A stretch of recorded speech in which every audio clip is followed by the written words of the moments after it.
Good morning, guys. Okay, so well, it's not morning, it's evening. Sorry, fuck me. Anyways, so today's video is going to be based on about morality. Just like I said yesterday in the video that I posted, that I'll be talking about morality. Morality is a little bit of a deep subject. I am really not sure how long this video might take, and whether I will even be like able to upload it in one continuous video. But whichever way, all right, I will first do a small breakdown on what morality is, and then I'll think about whether or not I'm going to make different videos for the remaining parts, which I most likely might do. Okay, so for now, let's talk about morality. What is morality? Okay, this is a big question, and before we go any further in any of these videos, the first thing that we all need to agree and understand is that we need a definition before we start to discuss. Like a definition for whatever it is that we are talking about is crucial. Otherwise, what do you mean by that particular word may be different from what I view that word to mean. Okay, for example, red can be the color of authority for you, and therefore is something good that you might see, whereas I might see red as blood, and therefore something that is bad, that shouldn't be spilled. Okay, so because your definition about red and my definition about red, the color red, or else the meaning that we both derive from this same thing that we are talking about is different. Therefore, our conversations that happen based on this without clarifying what we are meaning by this color will lead to chaos. So, before we begin the discussion, if we can come to a consensus, and if you and I can agree on the definition before we start the conversation, then we both will head to one point, and we will be discussing about pros and cons for that particular point, rather than 2 points that we do not know, that we are not in common. Okay, so given that, all right, this is why definitions and understanding is important. The foundation for a conversation should be placed. Okay, so what is morality? As you can see, my question, it is very unbiased. I am asking ChatGPT to find an answer for me that is not specific, even though it is specifically a scientific statement. I am asking it to give me an answer that is not 60-50, 60-40, or 70-30. I'm asking it to give me a 50-50 answer, which means it is right in the middle. So, morality is a system of principles and values that guide human behavior towards what is considered right or wrong. So, basically, the ability to differentiate between right and wrong is morality. It shapes how individuals interact with others, make decisions, and contribute to society. To be a moral person means acting with integrity, fairness, empathy, and making choices that respect others' well-being while upholding honesty and accountability. It's about aligning actions with ethical standards even when no one is watching. So basically, if you are asked to behave in a certain way, let's say, it is considered not polite or not good for you to talk using filth in front of an elder person. Okay, so if there isn't not just elder person, let's say that using filth words in your vocabulary is considered bad. Let's just say that is considered bad, and you shouldn't do it. And the one who's enforcing this rule within this environment is your father. So once your father has left the house for any reason, or left that immediate area for any reason, are you then going to say this filth? If you are, if your answer is yes, I'm going to keep on saying filth because my father is not here anymore, then that means you are not acting in moral, like morally you're not acting right, because your the the condition for you to be good was only fulfilled with the existence of your father within that area. So the moment that condition is changed, you go and do something that is not accepted. So if the only reason why you're moral is because somebody is watching, then you're actually not moral. So morality should be something that is that you do, that does not depend on whether or not there is an observer. Okay, so then I ask the question, is morality dependent on God and or belief, or is it something that we learn through experience, and it could be based on any number of emotions or understandings? Like for example, if you are a good person and the only reason why you are a good person is because either you fear God, or because you adore God, or because you fear hell, or because you just want to be good because that is the example set by Jesus or Allah or any of those people. So I want to find out whether, if you want to call yourself a genuinely moral and good human being, then should it be predicated on a commandment or a framework given to us by an external factor or an institution, rather than something that is intrinsically generated through genuine understanding and through genuine need to be good, like of which of the two people will be considered more moral and genuine than the other.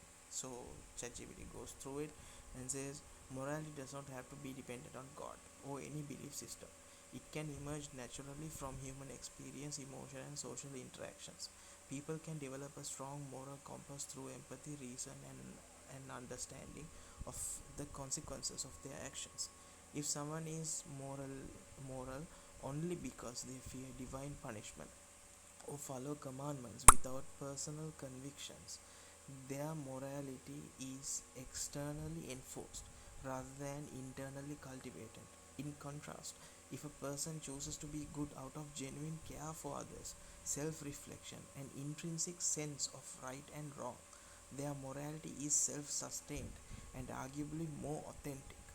The second person, the one who is moral by personal understanding rather than obedience, is generally considered more genuinely moral because their goodness is not something contingent on fear or reward, but on an internalized commitment to ethical behavior. So I think you understand this now.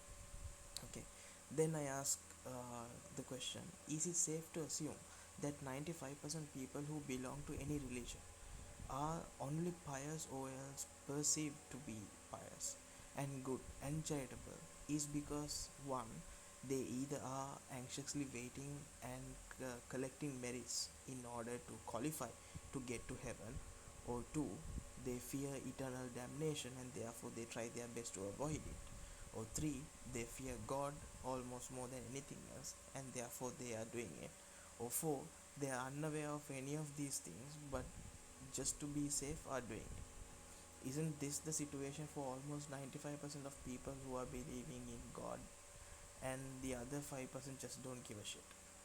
And also, if that is the case, which I assume to be, if that is the case, then wouldn't it mean that someone who does good or who acts moral just because they themselves, through sheer understanding, knowledge, and experience, understand that that is the way to be, and that is the way to engage in good human life and human behavior and human interactions, reciprocate human interactions, wouldn't that lifestyle of a person uh, who goes away from the 95% and starts their own system of merits for themselves, self-governing, I would say, isn't that the best way, or else the most correct way to live in this world? So basically asking the question, isn't the genuine way of doing it, which is to cultivate it from internally rather than absorbing something from external, which is decided and which is conditionalized and sanctioned, you know, and says your assumption about 95% may hold some truth in many cases, but it is difficult to generalize across all religions and individuals. Many people do follow religious morality out of fear, desire for reward, or cultural conditioning. However, others sincerely believe in their faith's moral teachings and act out of genuine love, compassion, and conviction, not just fear or self interest.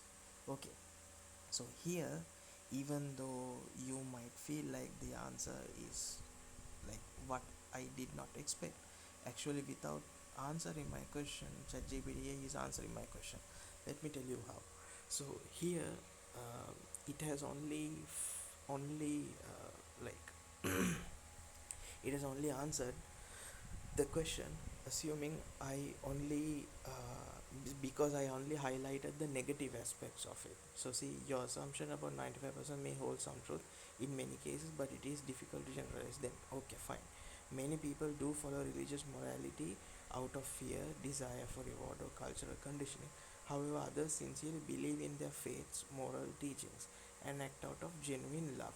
So here, what it is saying is that people uh, people believe in the faith and the moral teachings taught to us by these different gods and belief systems that they have, and out of that they develop love and compassion and conviction, okay, which are good emotions. But still, the reason why the love, compassion, and conviction is generated within you is not because you yourself find that the right thing to do, but because you are told that that is the right thing to do.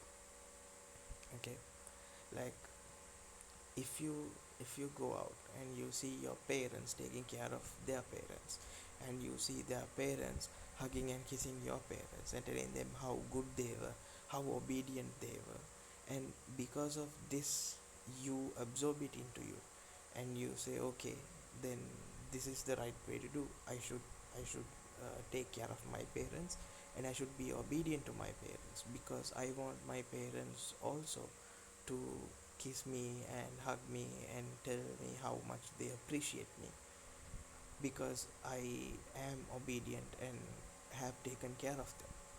Okay, so that is something where you are influenced to be good and you see good being done.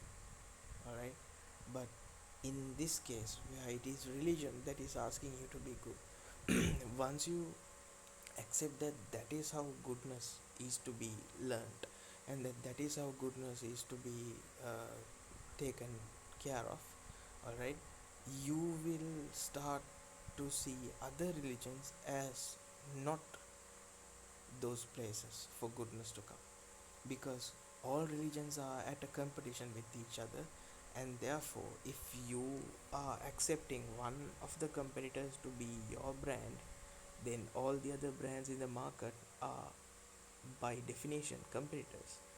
So because all religions claim that their particular version of God is the one true God, and every other God and every other belief system is fake or bullshit, then it makes their rules and regulations and their understanding about morality something foreign to you, and therefore you see them as the enemy. And even if they do good, you don't see it as good, you see it as something done without the authority and without the blessings of your God, and therefore you find it like you find it absurd, okay, and you don't accept that, and that is how a lot of religious conflicts happen.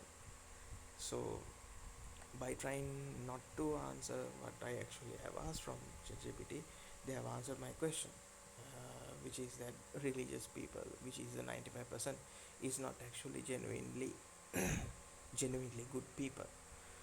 That being said, a person who develops their own moral system through self awareness, reason, and experience rather than relying on divine command is indeed exercising a more autonomous form of morality. This kind of morality is not dependent on external reward or punishment, but rather on a deep understanding of ethical principles and human well being.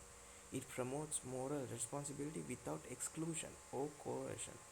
So, in the previous examples, you can limit your morality to certain groups of people whose ideologies align with yours, and then negate the requests for the inclusion of other people, and you can call them others, the exact same thing that the whites did to the blacks when they were making them slaves. Like, they used God to support it, okay, and coincidentally they then again use God itself to prove that it is wrong to what they are doing. So they created the sickness and they themselves gave the answer. Anyways, if morality was solely tied to a belief in a god, then yes, it would inherently divide people, all is it alienating non-believers and leading to conflict. As history has shown, a self-governing, universally applicable moral system based on empathy, fairness, and mutual respect has the potential to be more inclusive and sustainable in a diverse world.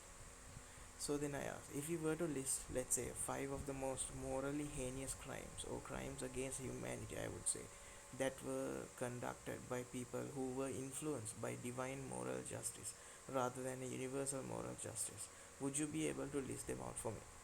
Because I was not sure whether it would be able to do so.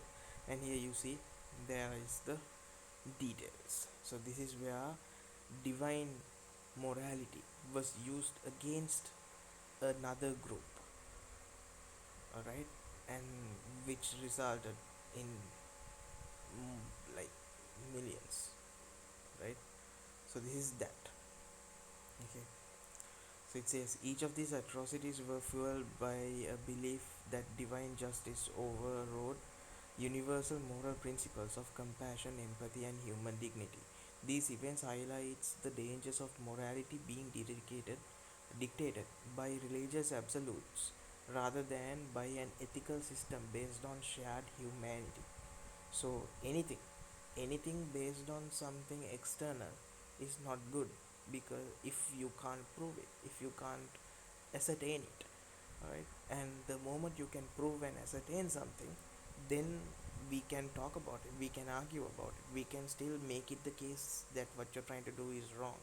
But the fact that you couldn't do it and you did it anyway because your God says so, shows how dangerous that is, because the same could be done and said by the opposing teams, and that can lead to mass genocide on your behalf.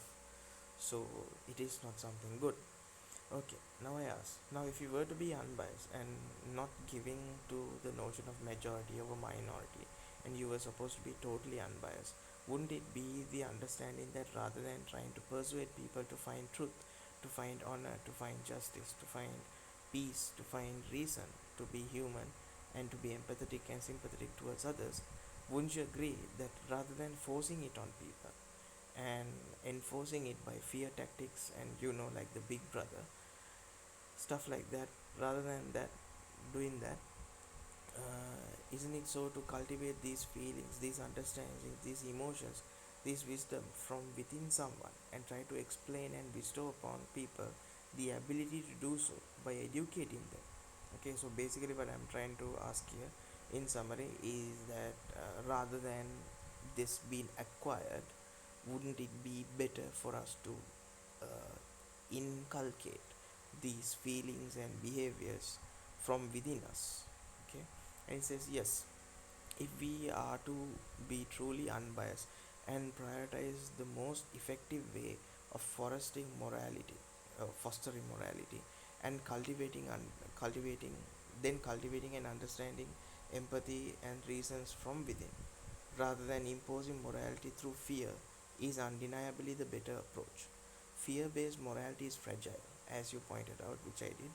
Once someone overcomes their fear of it, whether of divine punishment, societal shame, or authority, they can become untethered and potentially acting in extreme ways. A person who is moral only because of the fear may abandon morality when that fear fades or when they feel justified in denying it.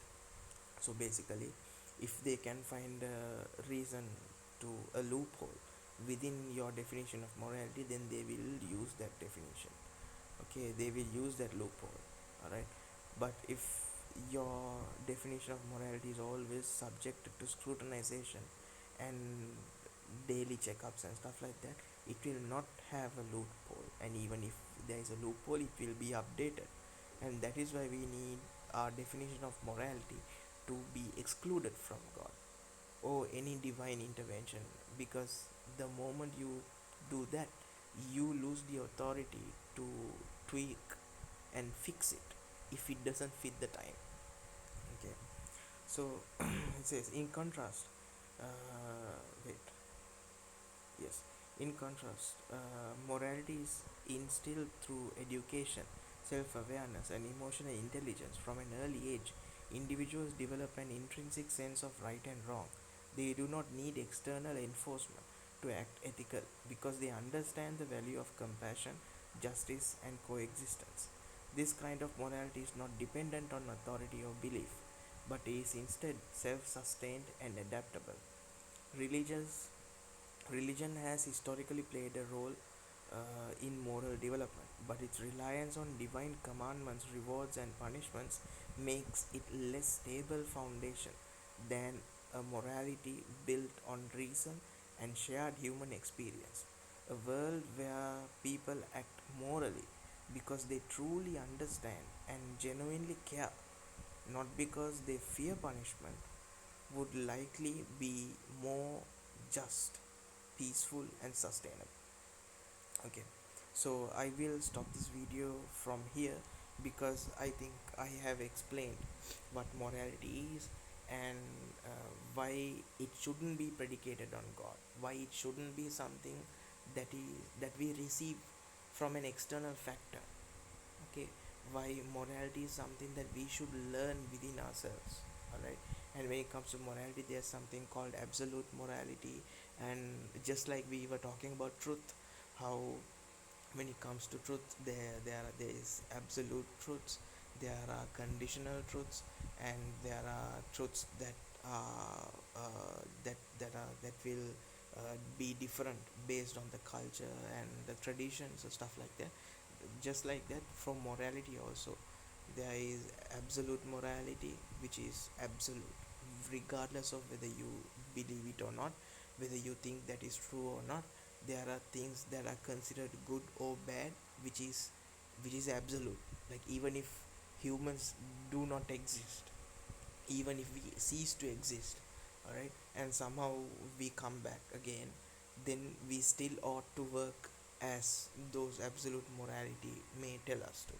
Because, like, I hope you understand what I'm saying, but in the case you do not, the example would be like, imagine you find a rock, and then the world gets destroyed, and then we start to pop up on this world again through evolution or whatever it is, and then someone else, another human being or from that time, finds this rock. Okay, now just because we left, all right, did the nature of the rock change? Just because there wasn't an observer, did the features and the features in the sense the components of the rock change? No. Why? Because the rock and the idea of the rock still remain the same, because those things are absolute constants that does not rely on an observer to exist. So even if the whole world was destroyed and remade again, a rock will still be a rock, a tree will still be a tree. The name we use to associate them will be different based on the language, but what it does and what it means will still be the same. So morality and truth are also like that. Okay, they should exist even without a reason to exist. They should exist on their own. If and when we try to give them a point of origin and try to associate them with one one type of god or one type of belief system, then what we are doing is we are limiting it, we are conditionalizing it, and then we are weaponizing it for one group. Whereas they would be able to use that as an excuse to undermine the other groups that do not view it as that. So therefore we need one universal, unchanging, undeniable morality or moral values that we agree upon, that is the same for almost all the cultures and all the religions, such that no one goes beyond that and everybody should answer to that. That will make any religion and any person fall in line and respect and appreciate other human beings without trying to undermine them and then bash them because they don't believe in it. Okay, so therefore morality and truth should be absolutes rather than conditional, which means it can, like, one person may say you shouldn't kill, but then the other person who believes killing is the way to praise their god, they can start killing. So what's the point of your understanding about morality which says that killing is bad, when another person's morality may say killing is good? So morality shouldn't be like that. It should be no, killing is bad and that is it.